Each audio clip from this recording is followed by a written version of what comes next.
L'histoire commence avec lui, quand les hommes l'ont domestiqué, puis lancé leur caravane marchande à travers la péninsule arabique et fait de cet endroit un carrefour de l'Antiquité. C'est sur cette route des épices et de l'encens que nous avons trouvé nous aussi Alula et son oasis. Et tout autour, les vestiges de civilisations arabes, pré-islamiques. Une vallée qui est aujourd'hui l'un des plus grands chantiers archéologiques du monde. Et pour les visiteurs que nous sommes, un musée à ciel ouvert. Les touristes aimeraient en savoir plus sur leur manière de vivre. Et pas seulement sur la façon dont ils enterraient leurs morts. Mohamed est le gardien de ces tombeaux monumentaux, seule trace d'un royaume que le désert n'a pas englouti. Celui des Nabatéens, au 1er siècle avant Jésus-Christ. Des nomades descendus de leur capitale Pétra, en Jordanie, pour construire ici une nouvelle cité. Voici Egra, classé par l'UNESCO au patrimoine mondial de l'humanité. Je suis né ici. Ma maison est à 5 minutes de là. Et quand j'allais à l'école, je ne pensais qu'à une seule chose. Quand est-ce que ce site sera ouvert au public et montré au monde? Ce que je ressens pour cet endroit, c'est de l'amour. Et aujourd'hui, vous êtes le responsable de ce site. Il est votre héritage, votre histoire. Et c'est vous qui en êtes le gardien. Ingrid Périssé dirige les fouilles archéologiques, car c'est une agence française à Faloula qui est chargée d'organiser le développement culturel et touristique de la vallée. Elle nous en présente l'emblème, Kasser El Farid, 24 mètres d'architecture. Vous voyez que vous avez au sommet ces marches qu'on appelle des merlons. Ça, c'est emprunté au mont de Perse. En dessous, vous avez une corniche, c'est la corniche égyptienne. Et puis si vous prenez donc en effet la façade, et avec au centre, vous voyez la porte, au-dessus d'elle, vous avez ce qu'on appelle des acrotères de part et d'autre, ce sont des vases. Et ça appartient complètement aux Gréco-Romains. C'est donc un mystère. Comment cette vallée qui fut l'un des carrefours du monde antique est-elle restée si longtemps cachée? Ingrid nous raconte l'histoire d'une vieille malédiction. Ses habitants auraient refusé de se soumettre à un dieu unique, tuant et mangeant la chamelle qui leur avait été offerte en échange. Si bien qu'en 630 de notre ère, quand Mahomet, dans sa conquête donc, de la péninsule arabe, passe à proximité du site de Egra, il interdit à ses troupes, à ses fidèles, de s'arrêter ici, de boire l'eau, de parler aux gens, parce que ce site est maudit. Aujourd'hui, c'est un Eldorado de l'archéologie. Ingrid a fouillé en Syrie, au Liban. Elle mesure sa chance. Vous vous souvenez de votre première fois? Ici, oui, tout à fait. Absolument. Je me rappelle, en fait, c'était la lumière qui m'avait frappée. Et puis, parce que je n'avais pas distingué les tombes tout de suite, en arrivant sur le site, dans la lumière crue, c'était en début d'après-midi. Et puis, ce silence. Ces tombes, et parmi elles celle d'Inat, une femme nabatéenne, dans laquelle nous sommes exceptionnellement invités.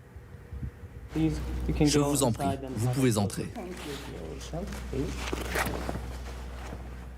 Inat était là? Oui, elle était bien là, avec sa famille.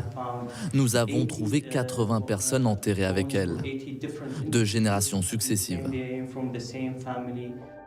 Le crâne d'Inat était très bien conservé. Et c'est ainsi qu'elle est devenue le visage d'Egra. Elle y vivait au début de notre ère sans se douter qu'elle deviendrait un jour une ambassadrice du passé.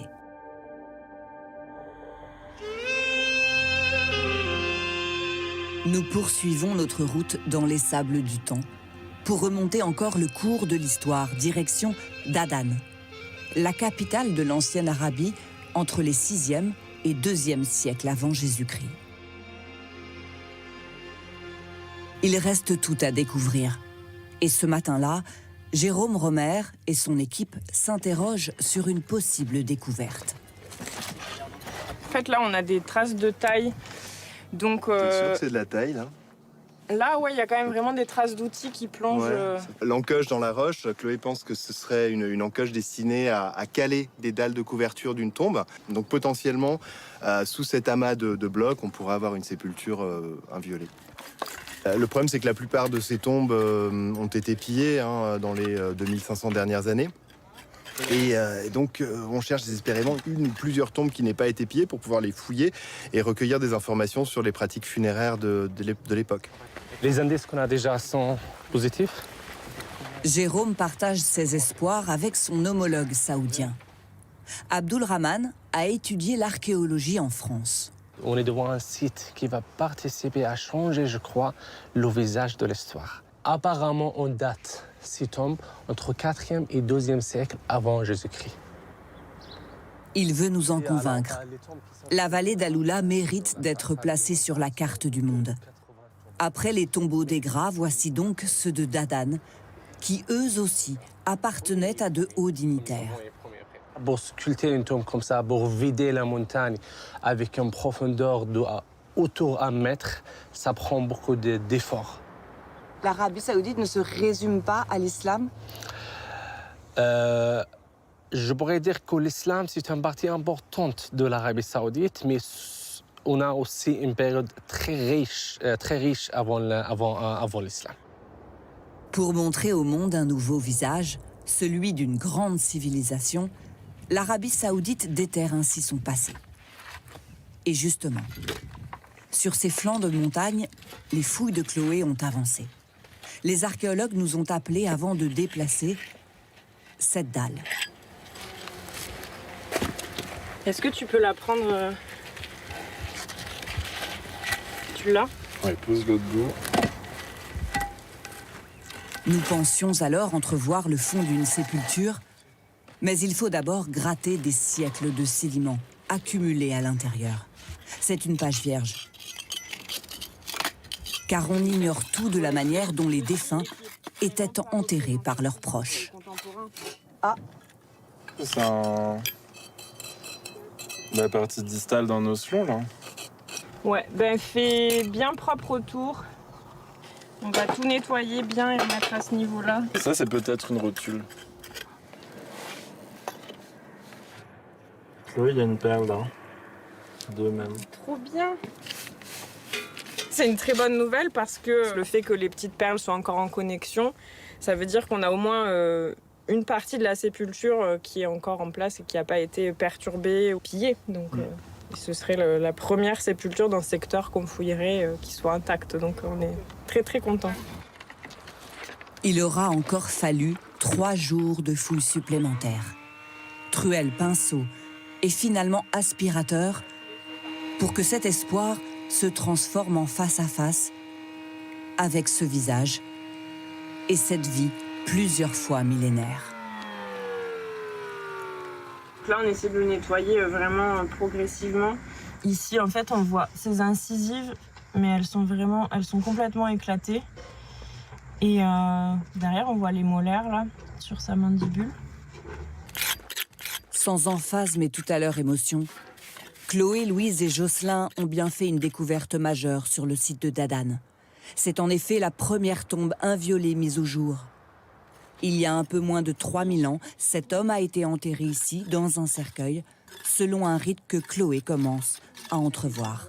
En fait, la position des pieds qui soit maintenue de cette façon, ça permet de supposer qu'il y avait peut-être un linceul ou quelque chose qui enveloppait de manière un peu contraignante les pieds. Donc là, vraiment, c'est assez rare de pouvoir mettre en évidence autant d'informations. C'est trop bien. Amazing. Amazing.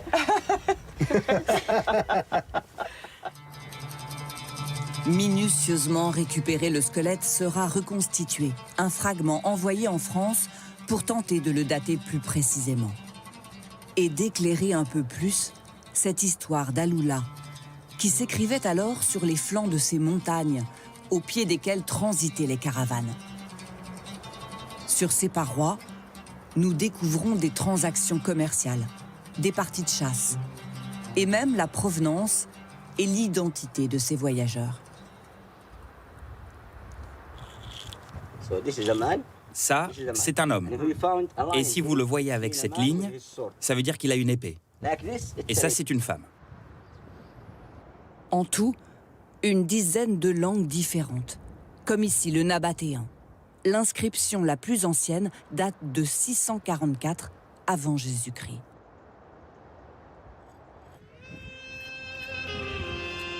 La région d'Alula est ainsi habitée depuis la préhistoire. Et la vieille ville, elle, est millénaire.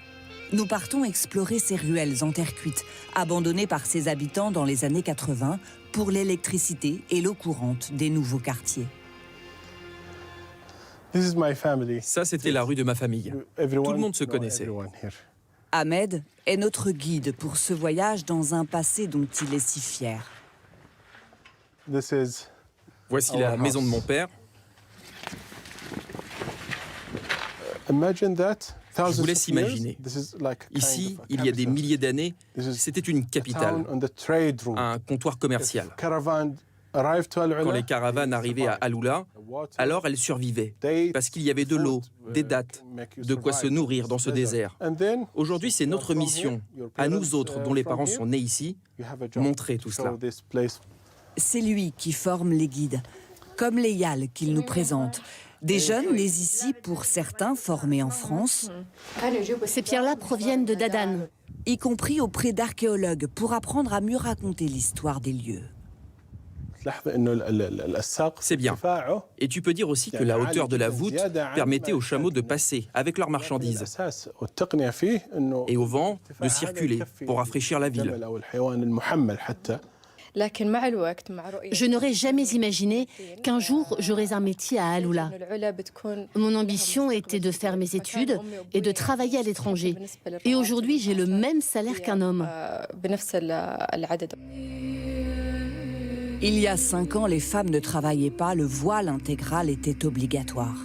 L'ouverture au tourisme accélère les transformations sociales, mais oblige à revoir certaines pratiques, notamment pour que la nappe phréatique puisse supporter ce développement.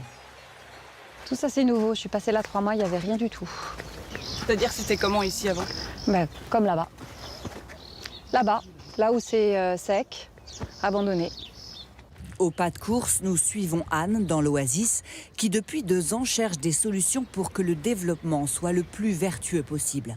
Objectif, réduire la consommation d'eau agricole de 80%. On est passé d'une irrigation par immersion, qui consomme beaucoup d'eau, à une irrigation en goutte à goutte, qui permet d'apporter la juste quantité d'eau aux plantes quand elles en ont besoin. Et de cette manière-là, on peut préserver la ressource d'une manière beaucoup plus efficace. De la sobriété pour les tomates, mais un peu moins pour la clientèle ultra privilégiée que l'Arabie Saoudite cherche à conquérir. Au royaume de la démesure, voici le Banyan Tree, d'architecture française, une 50aine de suites ultra luxueuses. Oui, on a une piscine dans chaque villa et elle est bien sûr chauffée en hiver. Les plus grandes ont 3 chambres et se louent en haute saison 9 000 € la nuit. Nous n'avions pas les moyens de rester ni pour l'hélicoptère, le spa ou le restaurant étoilé au sommet de cette salle de spectacle qui n'est pas un mirage. 9 742 miroirs, Maria Carré et Carla Bruni s'y sont déjà produits. Des premières caravanes au faste d'aujourd'hui, les sables d'Alula racontent ainsi à leur manière un peu de l'histoire des hommes et n'ont pas fini de révéler tous leurs souvenirs.